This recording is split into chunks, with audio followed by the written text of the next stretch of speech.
A paz do Senhor, meus queridos irmãos. Queremos convidá-lo a participar conosco de um breve comentário acerca do livro de Gênesis, o qual está sendo referencial para as lições do quarto trimestre da Escola Bíblica Dominical. O livro de Gênesis é um livro especial, porque trata-se das origens, do começo de todas as coisas. O nosso comentarista do trimestre é o pastor e também consultor teológico e doutrinário da CPAD, pastor Claudionor de Andrade. O tema da revista é O Começo de Todas as Coisas, estudos sobre o livro de Gênesis. O livro de Gênesis é o primeiro livro da Bíblia Sagrada. É o primeiro livro do Pentateuco. Os judeus o conhecem e o chamam de Bereshit, que significa no princípio.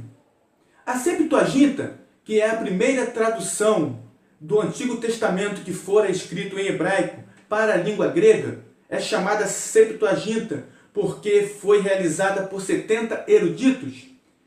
Esses tradutores adotaram como título do livro a palavra grega Gênesis, que significa origens. É um livro que fala das origens, do princípio, do começo de todas as coisas. Com 50 capítulos, é a obra mais antiga a chegar de maneira completa em nossas mãos. Quanto ao assunto central, o livro de Gênesis fala sobre a origem divina do céu, da terra, da humanidade e do povo de Israel. São muitas as lições que podemos extrair deste livro, mas nós gostaríamos de enfatizar apenas o primeiro versículo do primeiro capítulo do primeiro livro da Bíblia, que diz: no princípio criou Deus os céus e a terra. E a grande verdade que gostaríamos de destacar, a primeira grande verdade, é o fato de que todas as coisas foram criadas por Deus. Deus criou todas as coisas, então tudo teve um princípio, tudo teve um início, tudo teve um começo. Somente Deus não tem princípio e nem fim, porque Ele é eterno. Aliás, um dos atributos incomunicáveis de Deus é a sua eternidade.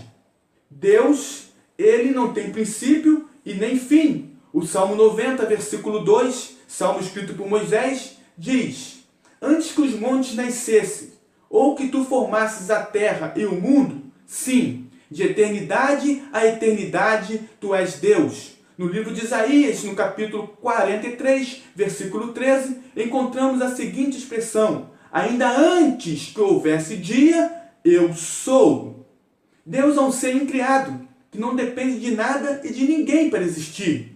O próprio Deus, falando com Moisés, o que está registrado em Êxodo capítulo 3, versículo 14, ele diz: eu sou, o que implica contínua existência presente.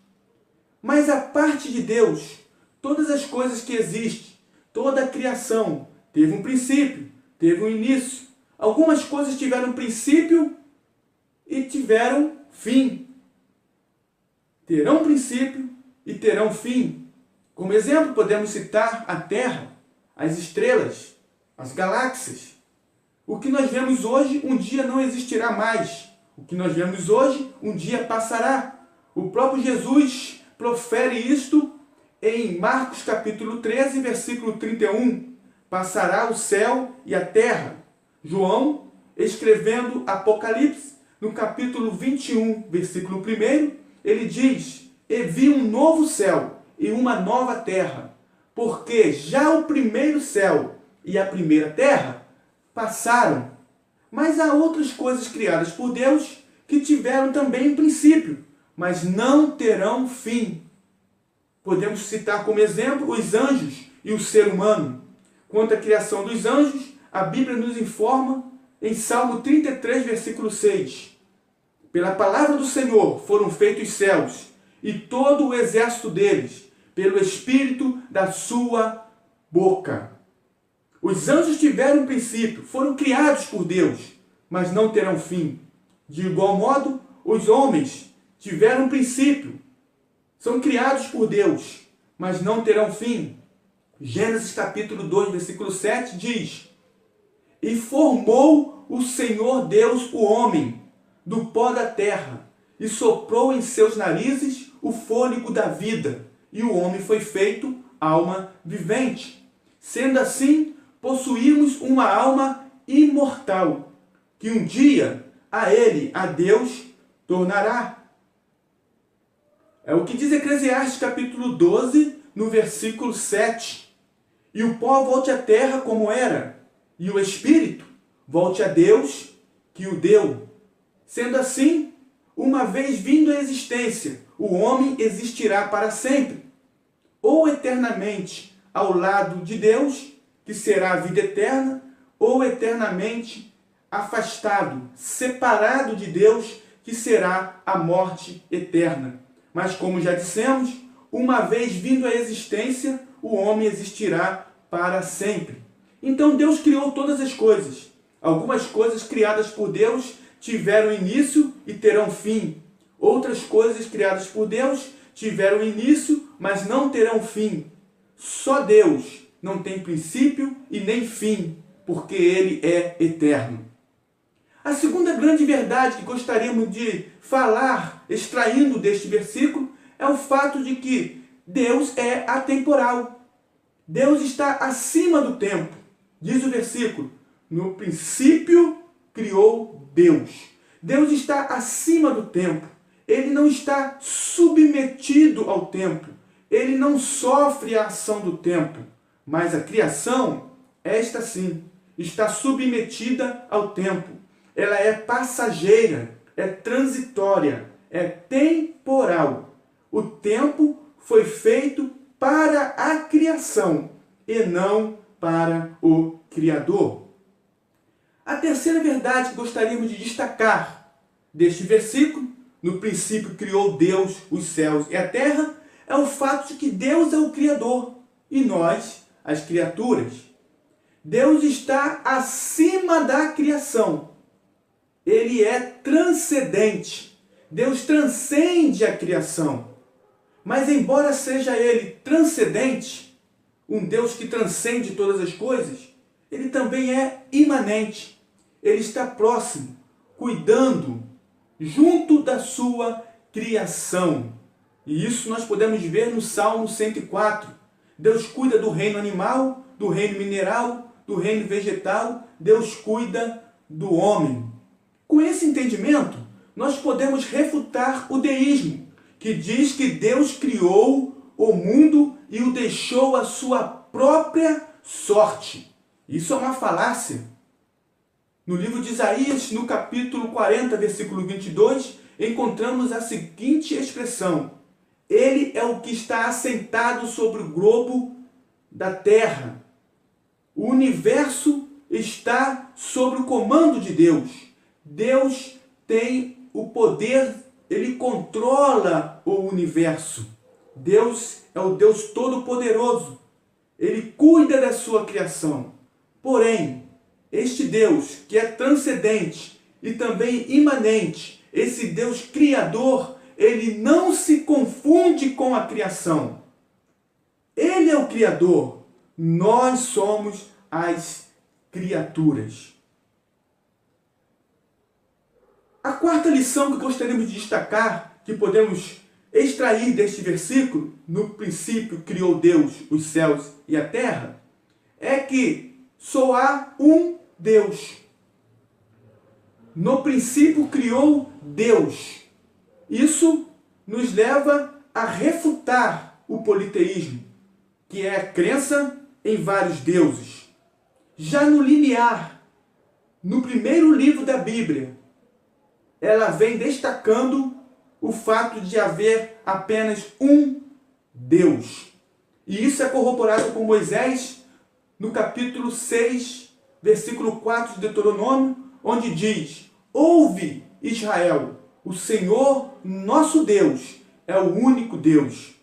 No Novo Testamento, o apóstolo Paulo, escrevendo a sua primeira carta ao seu filho na fé Timóteo, no capítulo 2, versículo 5, ele diz: Porque há um só Deus e um só mediador entre Deus e o homem, Jesus Cristo, homem. Mas o que nos chama a atenção é que, embora Deus seja uno, ele também é uma realidade plural. Porque neste primeiro versículo da Bíblia, a palavra Deus, o nome Deus, no original hebraico é Elohim. Embora o verbo criou, que é bará no original, esteja no singular, a palavra, o nome Deus, no original Elohim, está no plural, expressando assim o conceito universal da deidade, a plenitude das excelências divinas. Vemos ainda, neste versículo, os primeiros vislumbres acerca da trindade bíblica, que podemos definir como Deus sendo um que subsiste em três pessoas distintas, o Pai, o Filho e o Espírito Santo. É um tema para uma outra lição, é um tema para um próximo vídeo. A quinta lição que gostaríamos de destacar, que é uma lição bastante prática e objetiva, vem do fato de que primeiro vem o espiritual, depois o material. Diz o versículo: no princípio criou Deus os céus e a terra. Primeiro Deus criou os céus, depois a terra. Primeiro Deus cria o mundo espiritual, para depois criar o material. Na página 1786 da Bíblia de Estudo Pentecostal, há uma nota que nos traz a seguinte informação. Diz a nota que a Bíblia indica que há três lugares chamados céus. O primeiro céu, que é o firmamento, que é a atmosfera. O segundo céu, que é o céu das estrelas. E o terceiro céu, que é o paraíso, a habitação de Deus. Fazendo menção ao céu como habitação de Deus, o salmista, no Salmo 11, versículo 4, diz: o Senhor está no seu santo templo, o trono do Senhor está nos céus. De igual modo, Isaías, fazendo menção ao céu como sendo a habitação de Deus, ele diz: assim diz o Senhor, o céu é o meu trono. Quando falamos no princípio criou Deus os céus, não estamos nos referindo ao primeiro céu, que é o firmamento, que é a atmosfera. Quando falamos no princípio criou Deus os céus, não estamos nos referindo ao segundo céu, que é o céu das estrelas, mas estamos nos referindo ao terceiro céu, ao céu que foi descrito por Paulo em sua segunda carta aos Coríntios, no capítulo 12, do versículo 1 ao versículo 4, o paraíso, o terceiro céu. Nós estamos nos referindo à habitação de Deus, ao mundo espiritual. Primeiro Deus criou os céus, para depois criar a terra. Primeiro Deus cria o mundo espiritual, para depois criar o mundo material. E onde nós podemos aplicar isso em nossa vida? É simples. Em primeiro lugar na nossa vida, deve vir o espiritual. Depois o material. E Jesus corrobora essa grande verdade ao dizer: buscai primeiro o reino de Deus e a sua justiça, e todas essas coisas vos serão acrescentadas. Buscamos primeiro o reino de Deus. Busquemos primeiro o espiritual. E grandemente o Senhor irá nos abençoar em todas as áreas da nossa vida. Que Deus abençoe a sua vida. Que Deus te dê tudo aquilo que você necessita. E que esse vídeo venha alcançar o teu coração e que você, através dessas palavras, desse ensino que a Bíblia nos dá, que você possa entender que Deus é poderoso para fazer todas as coisas. E que a honra e que a glória seja dada ao nome do Senhor, Deus, em nome de Jesus Cristo. Até o próximo vídeo, se assim Deus permitir. Amém.